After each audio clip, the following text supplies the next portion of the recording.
अगर ये आंकड़ा अच्छा नहीं आया है तो हो सकता है कि 5-6 बजे तक भी उस हिसाब से आंकड़ा नहीं आएगा, लेकिन अब जब 60% को पार कर गया है तो ये माने कि हाँ ठीक ठाक वोटिंग हुई है, उतनी भी कम वोटिंग नहीं है। लेकिन बिहार में काफी कम वोटिंग हुई है दीपिका, और ये थोड़ी सी निराशा भी दे रही है कि आखिर बिहार की जनता का मूड क्या है।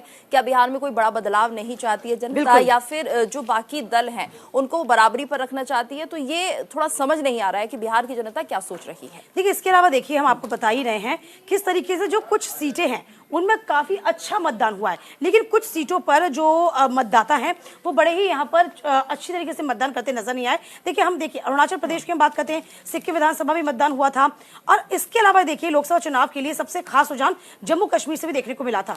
370 हटने के बाद से आम चुनाव हो रहे हैं और बारिश के बाद भी लोग मतदान केंद्रों पर पहुंचे थे। इसके अलावा देखिए यदि हम देखें मणिपुर में मतदाताओं ने बढ़ चढ़ कर हिस्सा लिया।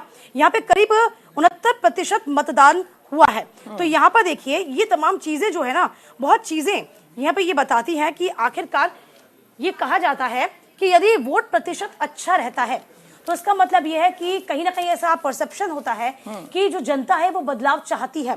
और ये कहा जाता है कि वोटिंग प्रतिशत यदि कम होता है तो जनता बदलाव कम चाहती है। लेकिन पिछले कई इलेक्शंस पर गीतों आप नजर दौड़ाएंगी तो आप ये पाएंगी कि किस तरीके से ये जो ट्रेंड है वो बदला है और चेंज हुआ है। बिल्कुल, यानी जनता का जो मूड है वो समझ नहीं पा रहे हैं कि आखिर जनता क्या सोच रही है और किस हिसाब से मतदान हो रहा है। चलिए आगे बढ़ते हैं, बात करते हैं कुछ और अखबारों की। पीएम मोदी ने विपक्ष पर हमला बोला है और कहा है विपक्ष ने राम मंदिर के प्राण प्रतिष्ठा के न्योते को ठुकरा दिया है। दैनिक भास्कर पे ये खबर है पेज नंबर 3 पर, और यहाँ पर साफ तौर पर यह कहा गया कि राम मंदिर प्राण प्रतिष्ठा कार्यक्रम के राजनीतिकरण को लेकर विपक्ष और सत्ता पक्ष के बीच लगातार जुबानी जंग सामने आती रही है। बिल्कुल, देखिए बड़ी बात है ये। प्रधानमंत्री नरेंद्र मोदी हमेशा कहते आए हैं कि राम मंदिर का मुद्दा, चूंकि शुरू से ही बीजेपी जब से सत्ता में आई है तभी से इस मुद्दे को कह रही है कि राम मंदिर हम बनाएंगे, और यही करके दिखाया। इस मुद्दे पर पीएम मोदी ने कांग्रेस पर जमकर अटैक किया। उन्होंने कहा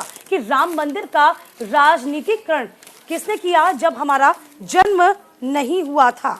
बिल्कुल, और इकबाल अंसारी जिस तरह से उन्होंने कहा कि राम मंदिर आए लेकिन कांग्रेस नेता नहीं, मोदी यहाँ पर साफ तौर पर कहीं ना कहीं एक तरह से विपक्ष को घेर रहे हैं और ये आरोप लगाने की कोशिश कर रहे हैं कि राम मंदिर में जिस तरह से भाव होने चाहिए। हालांकि कई बार उन्होंने ये भी कहा, राहुल गांधी जिस तरह से मंदिरों में घूमते हैं तो वो जब चुनाव आते हैं तभी उन्हें मंदिरों की याद आती है, लेकिन यहाँ पर पीएम मोदी कहीं ना कहीं विपक्ष को इंडी गठबंधन पर सनातन विरोधी होने का आरोप लगा रहे हैं। तो ये दैनिक जागरण के पेज नंबर 3 पर इस खबर को दिखाया गया है दीपिका, और क्या कुछ कहा जा रहा है ये भी हमारे दर्शकों को आप बताएं। देखिए, लगातार आपको बता दें बयानबाजी जो है वो शुरू हो चुकी है।